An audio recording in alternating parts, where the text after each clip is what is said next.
Time now for an in-depth look at the market action this afternoon, and for that I'm joined on the line by Mr. Daniel Yu, global strategist at Yuanta Securities. Mr. Yu, thank you for making time on this Christmas Eve.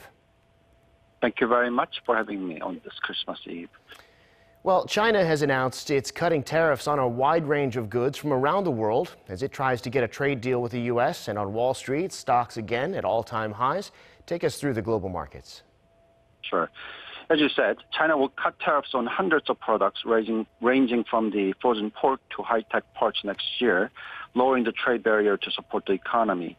On the statement, Chinese authorities said that import tariffs on 859 items will be reduced from January 1st. As you know, the world's second largest economy, China, has typically used high tariffs to protect local industries. And China has been fighting a long-running trade war with the U.S. and face series of domestic challenges.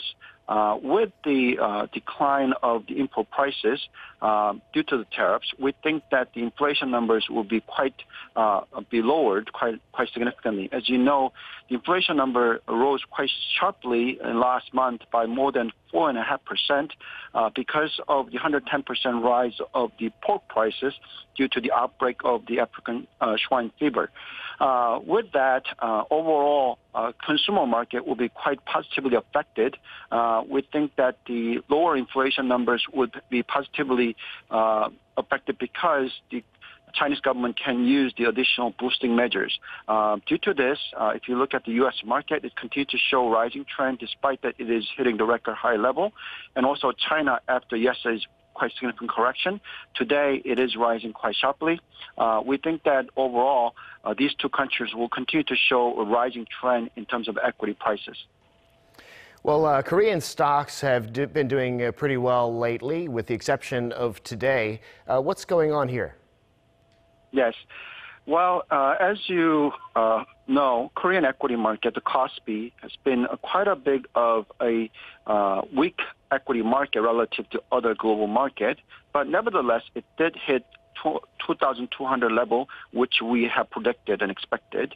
But if you look at it, though, as I said, it is one of the worst performing equity market in the world because it has been it rose by only 7.3%. Year to date versus global equity market rising by 24%. In fact, Kosdaq is actually down by more than 5.3% year to date. So it is, Korea has been one of the worst performing market. The main reason for that is because of the corporate governance issues and very low dividend payout ratios and also higher tax rate on a corporate front. Overall, more regulations been implied, which has been very much negatively affected. If you look at the economic growth rate as well, it has been negatively affected because of the higher regulations and a low number of the facility investment. And we're probably lagging in terms of the fourth industrial revolution industry's investment. And as if China continues to gain its momentum, Korea might be lagging once again in 2020. If that's the case, we think the Korean equity market's performance is not going to be as good as global equity market once again next year. Right. Well, today, the big story, of course, President Moon, Prime Minister Abe of Japan, China's #2. They're holding a summit, working on a free trade deal, the export restrictions between Korea and Japan. What do you think might be achieved here, and would it do much in the markets? Sure. As you said, top leaders of China, Japan, and South Korea met for a summit in Beijing on Monday. They are discussing various topics. First, Xi Jinping and the Moon Jae-in, China and Korea met, and they were talking about the deepening and developing strategic cooperative partnership, accommodating each other's core interests and major concerns. And they're talking about North Korea issue as well. We think that the relationship between Korea and China has been quite good after the SAD incident a few years ago. And it is definitely affecting positively for the Korean economy. But as for the Japan and Korea, as you know, there's been issues because of the fight between these two countries in regarding the trade war and prohibiting export to import-export of between Korea and Japan.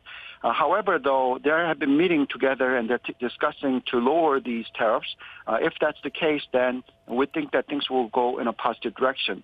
All in all, the political issue are affecting these three countries' equity market performances, and we have to watch closely how this development happens between these three countries in the future.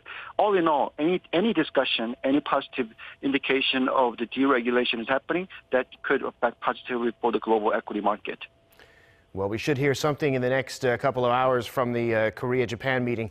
In the meantime, Mr. Yu, thanks so much for making time today, and Merry Christmas to you. Merry Christmas to you too.